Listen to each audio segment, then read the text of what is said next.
अतिशय मुलायम, छान आणि नरम आणि पटकन होणारे असे हे गुलाबजाम आहे. इन्स्टंट आहे, किंवा पाकिटचे सुद्धा नाही आणि खव्याचे सुद्धा नाही आहे. हॅलो, नमस्कार.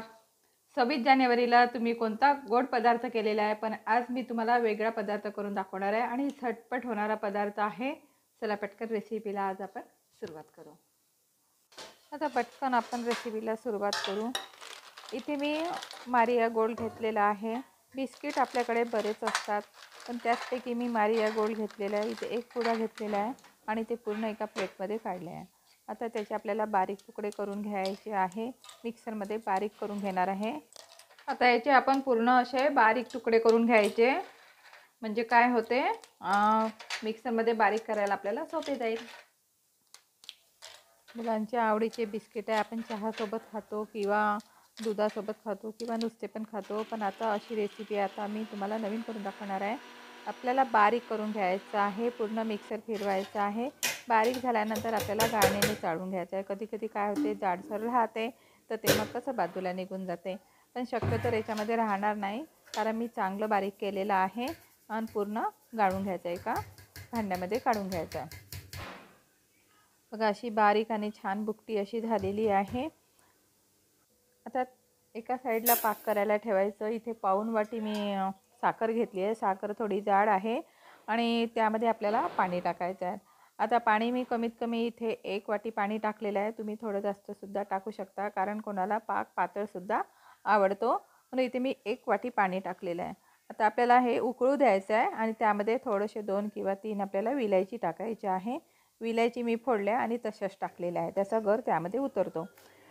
आता एका साईडला पाक होत आहे, दुसऱ्या साईडला आता आपल्याला बिस्किट भिजवायचं आहे. आपल्याला थोडं दूध टाकूनच आपल्याला भिजून घ्यायचं आहे. एकदम आपल्याला दूध टाकायचं नाही, नाहीतर काय होईल, आसट होईल तुमचं. आणि थोडंसं तूप टाकायचं, बिलकुल जास्त तूप टाकायचं नाही.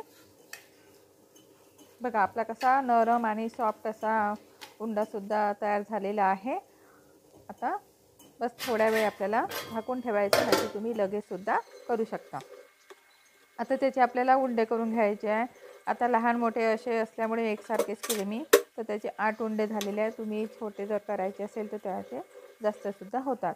आणि असा गोलसर आकारच दिलेला आहे, तुम्ही गोलसुद्धा त्याला आकार देऊ शकता.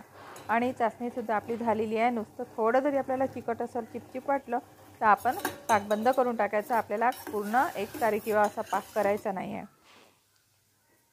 आता तळण्यासाठी मी इथे डालडा वापरलेला आहे. जर तुम्हाला डालडा आवडत नसेल तर तुम्ही तुपातून काढू शकता किंवा तुम्ही तेलातून सुद्धा काढू शकता, पण मी इथे डालडा वापरलेला आहे, वनस्पती डालडा. आणि त्याला आपल्याला गरम करून घ्यायचं आहे, मिडियम आचेवर गरम करायचं.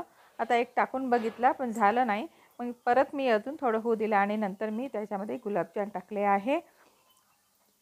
जास्त फास्टमध्ये ठेवायचं नाही, मध्यम आचेवरच आपल्याला हे गुलाबजाम तळून घ्यायचे आहे. एक साईडला झाली की लगेच पलटायचं आहे आणि खूप हलक्या हाताने आपल्याला पलटून घ्यायचं आहे, कारण ते बिस्किटाचे आहे. आणि दुसरी गोष्ट आहे, त्यामध्ये आपण दूधसुद्धा वापरलेलं आहे.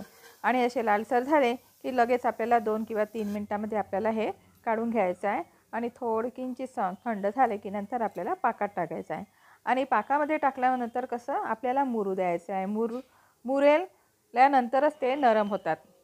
आपण साधेसुद्धा गुलाबजाम करतो तर आपल्याला आपण त्या पाकामध्ये टाकतो आणि तेव्हाच ते मुरते ना, तसेच हे आहे, थोड्या वेळ मुरू द्यायचं. बघा, अतिशय नरम असा झाला आहे, इन्स्टंट आहे. जर तुमच्याकडे एखाद्या वेळेस वेळेवर पाहुणे आले आणि काही आपल्याकडे नसलं, अशी तुम्ही नवीन एखादी रेसिपी त्यांना करून देऊ शकता आणि ते सुद्धा तुमची तारीफ करते. अरे वा, असे तर आपण गुलाबजाम कधी खाल्ले नाही, हे तर नवीनच प्रकारचे गुलाबजाम आहे. नक्की तुम्ही करून बघा. बघा किती लवकर अतिशय नरम आणि असे सॉफ्ट झालेले आहे. आजची रेसिपी मी अतिशय सिंपल पद्धतीने करून दाखवली आहे आणि बिस्किटपासून मी गुलाबजाम करून दाखवले आहे. अतिशय सुंदर आणि लवकर होतात आणि खायला पण तितकेच अप्रतिम लागतात.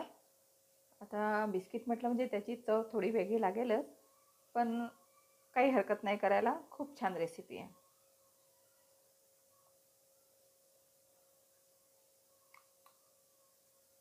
अतिशय नरम आणि मुलायम असे झाले आहे. एखाद्या वेळेस नवीन रेसिपी करायला काय हरकत आहे. जर आपण ट्राय करू तरच आपल्याला माहीत पडेल ना का ही रेसिपी कशी आहे म्हणून.